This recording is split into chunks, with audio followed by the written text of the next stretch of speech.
Okay, let's do this. Hi, welcome to my YouTube channel. I'm Sanjana. This video is brought to you from Bangalore. I'm visiting my grandparents, and the lighting is amazing at my place in Hyderabad. So I never needed ring light or anything else. It just was perfect. But here, not the case. So I decided to do this video outside. Hopefully, there's not too much background noise. If there is, then I'll have to reshoot it. Okay, so this week, as I said, I'm going to be doing some books in the horror genre um, because it's October and I'm a cliche, but also some books that are horrifying, as I said in my last week. So I'll just get into it. So these are my 5 books. Uh, does that help? I don't know how far away. I'm sitting further away than I usually do. So these are my 5 books, and I'll just break it down for you guys.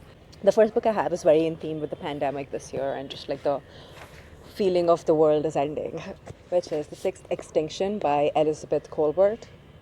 I remember seeing this book around my campus when I was in college and everyone was reading it then. I don't know why I didn't read it then. I didn't have time to pick it up, I guess.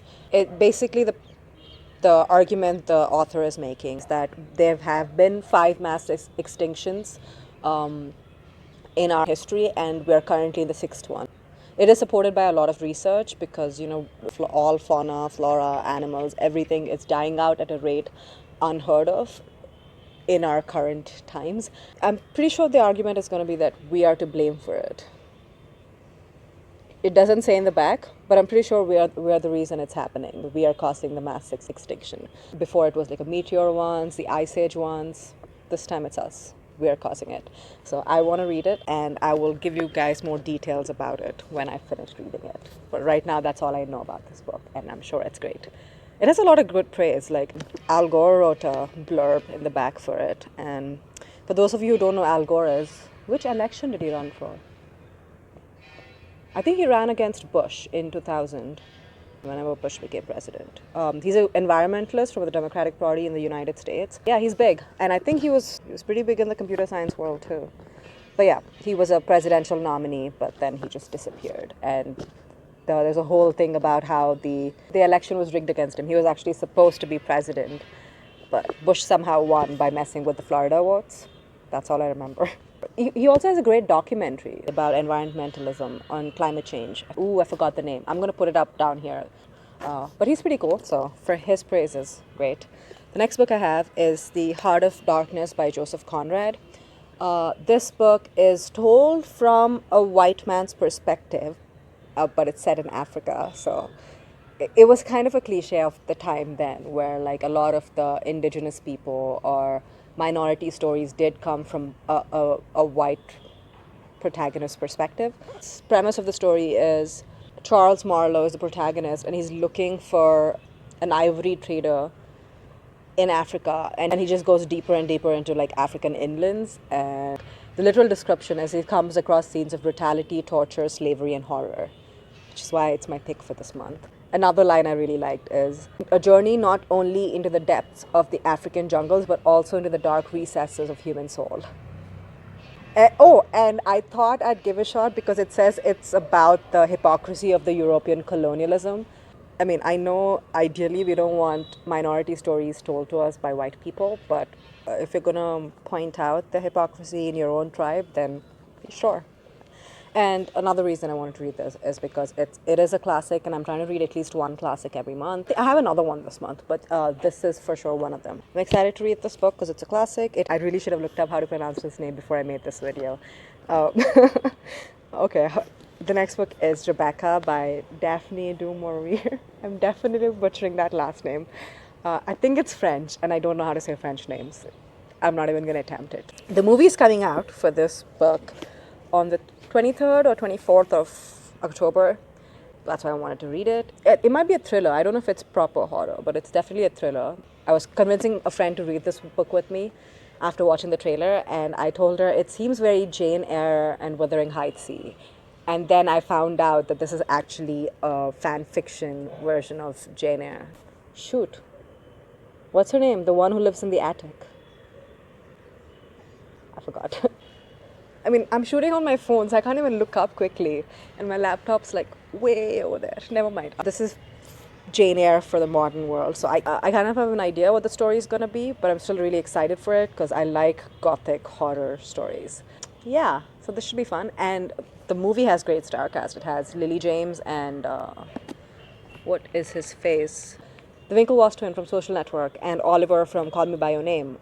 My God, how am I so bad at this? He comes from oil. Yeah, that helps. Shoot. Okay, someone just started their generator. Is that what this is? So it might be really loud. I'm just going to try and speak over it at this point. By the way, it's Armie Hammer, who's in the movie. So Rebecca stars Armie Hammer and Lily James. So yeah, that's a star cast I like. So I am excited for the movie. I'm going to read it and then watch the movie, and maybe I'll do a review of the book and the movie together. I've been meaning to do like book and TV show reviews because I like watching a lot of movies and TV shows. At this point, I might if the movie needs me. Oh, it is Mrs. Rochester. What's her name? Bertha something. Poole.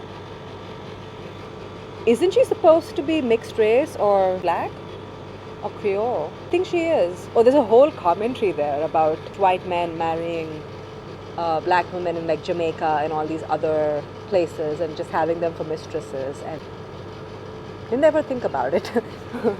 Okay, some other time when I read the book, maybe I'll get into it. I don't think she is supposed to be a minority in this book, though. I think she is played by a straight white character. Yeah, this is a classic gothic horror novel in the sense that like there is a plain, sweet girl who's our protagonist, who's just trying to get by in the world, and then she meets a handsome millionaire, billionaire, or whatever, marries him, and then shit gets real. Like there's something terrible or dark in his past, usually involved with his house.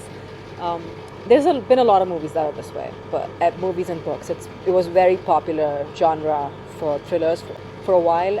So this should be interesting and fun. I've never actually read a book from that perspective. I've just watched a lot of movies in the gothic horror genre. So let's see how reading it is going to be. Though knowing it's a Jane Eyre fan fiction, I might not be surprised by anything that comes my way. It defeats the purpose, doesn't it? Oh well. Okay, the next one I have is If Beale Street Could Talk by James Baldwin. James Baldwin is a really famous African-American author. He grew up in Harlem, and he deals with like day-to-day lives of like black people and like racial injustices there. But that's not the main center of his story. He does tell like human stories, and then race is just built into it. This book has already been adapted into a movie. I think it came out last year or the year before, and it was definitely nominated for an Oscar. It didn't win it. I haven't watched the movie because I wanted to read the book, and I'm finally getting around to reading the book, and I'm sure I'll watch the movie eventually. But it's a pretty short book. I just started it today. I'm like 20 pages in, and I already really like the way he writes. So I've been like underlining and putting little hearts next to all the passages I liked in here. So this should be good. Yeah. The last book I have might be the book that has been released most recently of all the books I'm reading. So this is My Sister the Serial Killer by, I should have looked up the name, Oyinkan Braithwaite.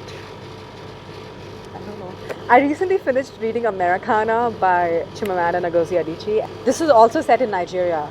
The world has been built for me by Chimamanda Ngozi Adichie. So I have a little better understanding of what Nigeria is like and what Lagos is like. So it should be easy for me to get into this book because of that. This is a straight up thriller. There's no nuance to it as far as I know. The main protagonist has a sister who keeps like killing her boyfriends under the pretense that it's self-defense, and they're somehow attacking her and she's doing it in self-defense. She knows it's suspicious, but the protagonist keeps helping her sister dispose the body until her sister starts dating her crush, and then she's like, maybe I need to fix this.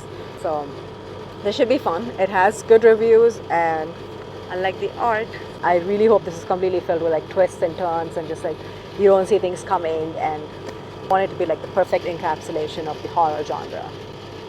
Yeah, there. Those are my books. I'm pretty much done with the 4 books I talked about last week, which was Communist Manifesto, Crooked Kingdom. I cried a lot. Americanah was amazing. And I'm working through The Art of Seduction right now, but as I said, I'm going to go through that for the rest of the week. And I have problems with it. I might do an entire video just breaking down the problems with the book, with that book, and like books that fall in that genre of how to get the guy you want. Genre is what I'm going to call it. It's a whole thing. That's it. I don't know if I can use this video because this generator thing is being really loud. So we'll see if I can salvage any of the footage. But yeah, thank you for watching my video. Subscribe, leave me comments. What books are you reading this month? Are any of them in the horror genre? And yeah, okay. Bye.